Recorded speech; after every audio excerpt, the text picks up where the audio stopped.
আসসালামু আলাইকুম। আজকের এই লেকচারে আমরা দুটি সিম্পল টপিক নিয়ে আলোচনা করব। একটি হলো ইউক্লিড নাম্বারস এবং আরেকটা হলো Mersenne prime number. So Euclid number কি?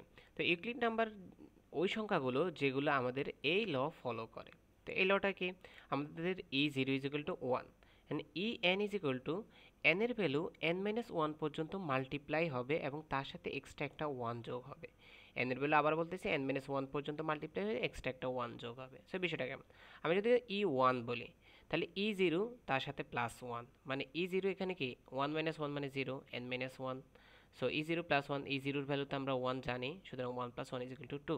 এখন ই টু এর ভ্যালু দেখি, ই টু এর ভ্যালুটা কি বলতেছি এখানে, যে আমাদের এন মাইনাস ওয়ান মানে ই টু যদি হয় তাহলে ই ওয়ান পর্যন্ত চলবে, তার মানে ই zero into E one plus one. তো ইজ ইকুয়াল টু এখানে ই জিরোর ভ্যালু ওয়ান, ই ওয়ানের ভ্যালু হলো আমাদের একটু আগে পাইছি two, plus one is equal to এখানে থ্রি আসতেছে। ই থ্রি যদি বের করি তাহলে তার মাল্টিপ্লাই কত পর্যন্ত হবে? ই টু পর্যন্ত হবে। E zero into E one into E two, তার সাথে এক্সট্রা ওয়ান যোগ হবে। তার মানে ই জিরোর ভ্যালু ওয়ান, দেন ই ওয়ানের ভ্যালু হলো টু, ই টু এর ভ্যালু হলো থ্রি, তাদের মাল্টিপ্লাই হওয়ার পরে প্লাস ওয়ান হয়ে অ্যান্সার হবে কত? সেভেন। এর পরবর্তীতে যদি আমরা দেখি ই ফোর, ই ফোরের ক্ষেত্রে আমাদের ই থ্রি পর্যন্ত মাল্টিপ্লাই হবে। তো ই জিরো এর ভ্যালু ওয়ান, ই ওয়ানের ভ্যালু টু, দেন থ্রি, দেন ই থ্রি এর ভ্যালু আমাদের সেভেন। সো এখান থেকে আমরা রেজাল্ট পাচ্ছি 43।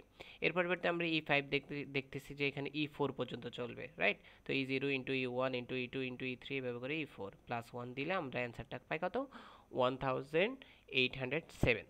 তো আমাদের এখান থেকে আমরা এভাবে ই জিরো ওয়ান এইভাবে আমরা রিকারেন্টলি বের করতে পারি। তো রিকারেন্টলি বের করতে করতে ওয়ান থেকে এইট পর্যন্ত আমরা যতগুলো এভাবে নাম্বার পাবো, প্রত্যেকটা নাম্বারই দেখা যাবে যে আমাদের কি নাম্বার?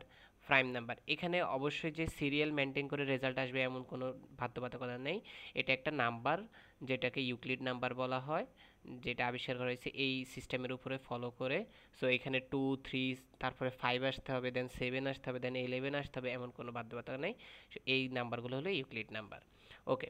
তো এখন আমরা দেখতেছি যে ওয়ান থেকে এইট পর্যন্ত আমাদের প্রাইম নাম্বার আসবে। আর যখন আমাদের ই নাইন বের করব তখন দেখা যাবে যে ই নাইন থেকে ই সেভেন্টিন পর্যন্ত আমাদের যে নাম্বারগুলো আসবে সেই নাম্বারগুলো হলো কম্পোজিট নাম্বার।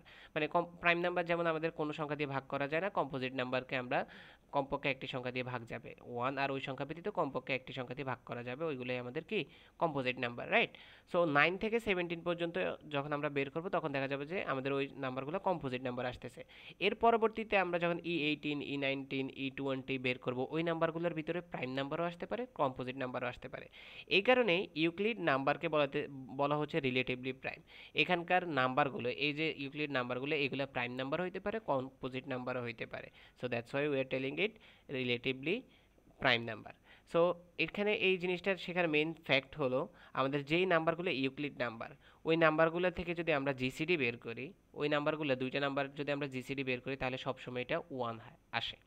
এটাই হলো এটার কনসেপ্ট, যে ইউক্লিড নাম্বার যেগুলো আছে সেই নাম্বারগুলো থেকে যদি আমরা জিসিডি বের করি তাহলে তাদের রেজাল্ট কত পাবো? ওয়ান পাবো। অবশ্যই অবশ্যই এম আর এন সমান হবে না, এটা আমরা জানি, দুইটা নাম্বার একই হলে তো আর হবে না, তো দুইটা নাম্বার ডিফারেন্ট হতে হবে। আচ্ছা, এখন আমরা দেখি মার্সেন প্রাইম। মার্সেন প্রাইম বের করার জন্য আমাদের এই লটা ফলো করতে হয়। তো যেই নাম্বারে আমাদের এন এর ভ্যালু এখানে চেঞ্জেবল, সো এন এর ভ্যালু যখন ওয়ান হবে তখন রেজাল্টটা পাইতেছি আমরা ওয়ান। তো এটাকে আমরা বলতেছি মার্সেন প্রাইম। আচ্ছা, এর আগে আমরা দেখিনি মার্সেন প্রাইমের সংজ্ঞাটা কি। If N is prime number, যদি এনটা প্রাইম নাম্বার হয় এবং after applying two to the power N minus one formula, আবার এই ফর্মুলাটা অ্যাপ্লাই করার পরে যদি if the result become prime number, যদি রেজাল্টটাও প্রাইম নাম্বার হয়, than n will be called মার্সেন। তখন এন উইল আমাদেরকে কি বলা হবে? মার্সেন নাম্বার বলা হবে। যেমন আমরা যদি এখানে টু এর ক্ষেত্রে দেখি, সো টু, টুকে যদি আমরা এই সূত্রটা অ্যাপ্লাই করার পরে এখানে পাচ্ছি কত? থ্রি। এখন টু একটা প্রাইম নাম্বার, থ্রিও একটা প্রাইম নাম্বার, তাহলে আমরা এটা বলতে পারি কি মার্সেন প্রাইম নাম্বার। এখন এরপরে যদি আমরা থ্রি এর কথা চিন্তা করি, থ্রি এর ক্ষেত্রে দেখা যাচ্ছে যে আমাদের থ্রিও একটা প্রাইম নাম্বার, এর থেকে বাইর হওয়া রেজাল্টটাও একটা প্রাইম নাম্বার, সুতরাং এটাকে আমরা মার্সেন প্রাইম নাম্বার বলতে পারি।